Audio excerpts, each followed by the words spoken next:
Tiệc thánh Chúa ban mọi sự đồ truyền đời đời nên ghi nhớ rằng Chúa chết thay vì chúng sinh, thân bao phải chịu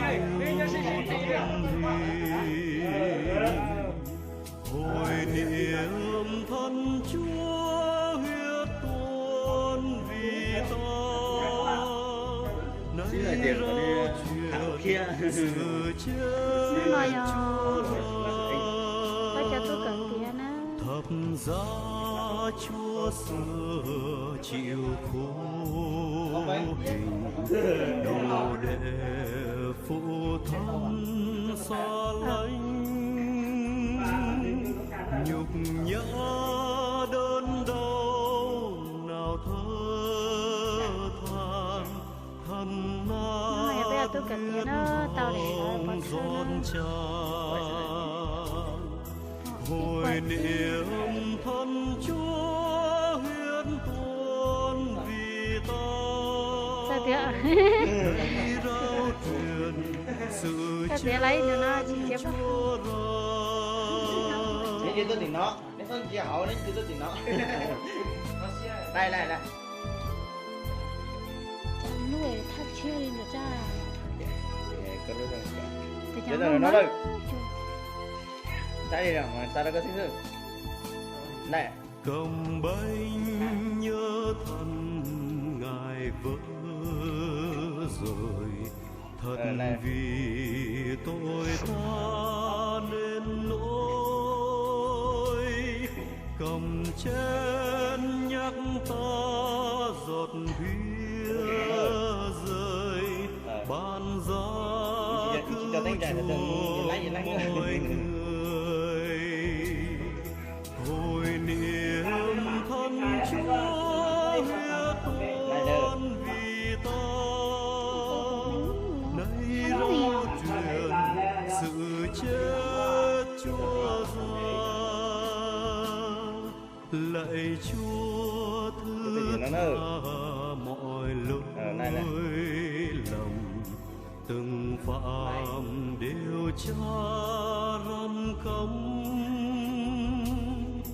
nguyện lấy huyết bôi sạch cả đây, cho xứng đáng dự tiệc này, hồi niệm thân Chúa huyết tuôn vì ta, nay rao truyền sự chết Chúa ra, tiệc thánh nhắc ta Ngài phước hạnh, Ngài giữ tiền chiên con thánh, lòng nóng nay trong Ngài tái lâm, chung kết cõi đời lặng lầm, hồi niệm thân Chúa huyết tuôn vì ta, nay rao truyền sự chết Chúa ra. Cái đơn này nó. Ok. Cái gì nó nữa. Này à.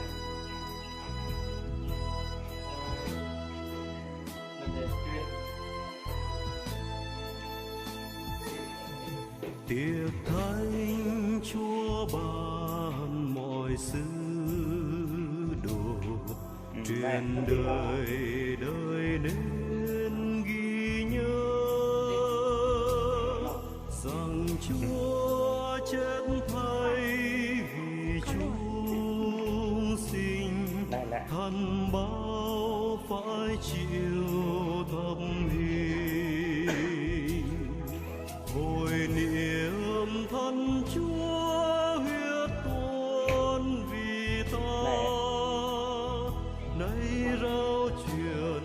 sự chết đâu có hù được tụi Chúa thập giá Chúa xưa chịu khổ hình đồ đệ phụ thân xa lánh nhục nhã đơn đau nào thơ than thân nát huyết hồng giòn tràn hồi niệm thân Chúa hiến tuôn vì ta nay rao truyền sự chết chủ có lo mà chủ một giờ trắng hơn chè nó tế lúc họ mày nó hay là chúa trúng luôn à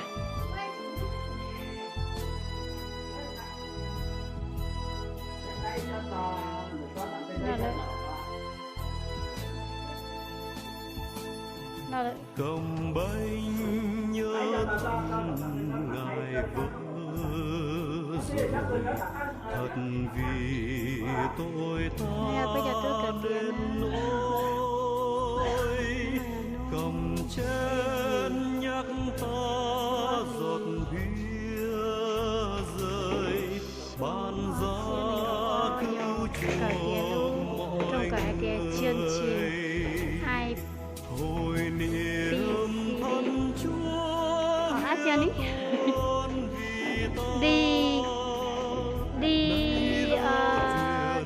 DCPI thì cánh đồng bốn cánh đồng đấy chứ 4 cánh đồng thì cha bần trình nữa cả tiếng nó cả tiền thì cha bần trình nữa các cháu tất cả nó cả tiền nó lên từ bần trình từ tay to chê lấy một kia nó các cháu tôi xin thả chi đâu